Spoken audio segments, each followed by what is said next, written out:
En este video voy a presentar otro capítulo del libro Crónicas de la Peripecia Humana.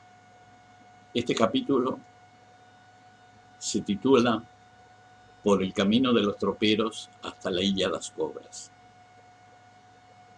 El jinete se asoma a las sierras cercanas a Sorocaba, en la región de San Paulo, en Brasil.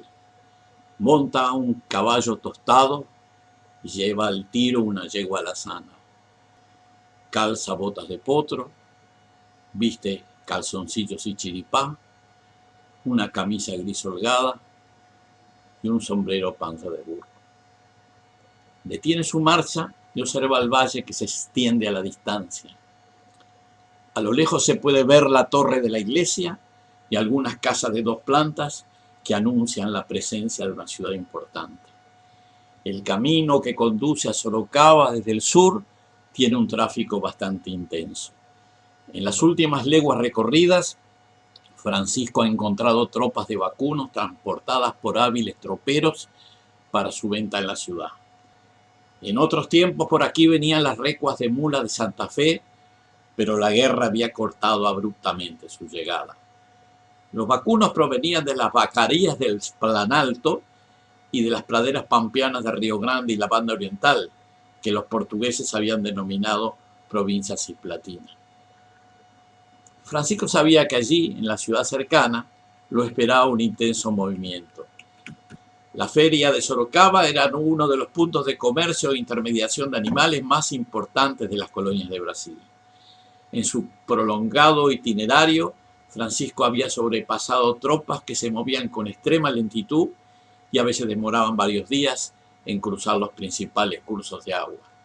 Se acordaba del paso del caudaloso Iguazú, que precisamente en esa época estaba muy crecido debido a las lluvias de verano. Allí había miles de cabezas y decenas de troperos acampando a la espera del reflujo. Afortunadamente sus habilidades de jinete vadeador le permitieron realizar el peligroso cruce con su caballo, ayudado por una canoa de cueros, lo que en el sur llamaban pelotas, que le cedieron unos peones de faena caingán que tenían sus toldos en las cercanías del paso. El camino dos tropeiros estaba bien desmatado.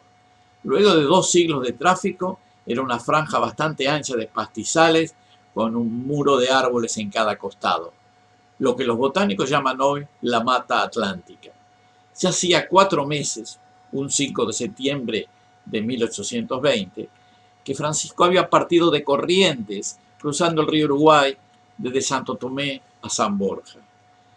Había salido de San Borja con 4.000 patacones que le había confiado don José Artigas y acompañado de 4 fieles criollos, 2 soldados tapes de nombre Guarabí y Amarillo, un pardo llamado Eustaquio y un portugués españolizado de apellido Rocha. Y al principio había partido con 2 montas. El más querido era Fandango, un tostado que era su caballo desde los tiempos de purificación. Y Carola, una yegua zaina que debió abandonar en Chaucheré porque había quedado renga. Fandango había resistido todos los embates del camino, cruzó ríos nadando, soportó lluvias y todo tipo de pasturas. En Chaucheré había obtenido una yegua alazana que lo había acompañado junto con Fandango hasta la cercanía de Sorocaba, donde estaba. Tal vez ahora tendría que pensar en renovar su yunta, aunque Francisco era de los gauchos que se encariñan con los caballos y le costaba abandonarlos en el medio de un viaje. Guarabí y Amarillo se separaron de Francisco a los pocos días de iniciado el itinerario en Campo de Santo Ángelo y continuó solo con Eustaquio, que aguantó mucho más y solo se despidió al llegar al Iguazú, donde conoció una china con la que hizo amistad y un poco más.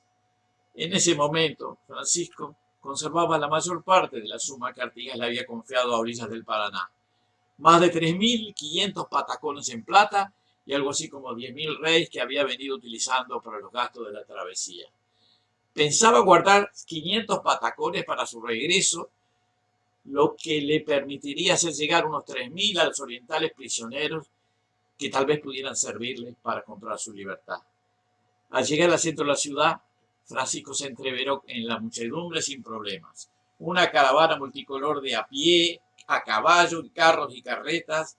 Había hombres y mujeres de todas las razas, indios tupiniquín, carios y caicán, africanos libertos y esclavos de Angola, de Mina, de Mozambique, de Dahomey, caboclos y portugueses. Todos ellos se cruzaban en las barrosas calles de Sorocaba.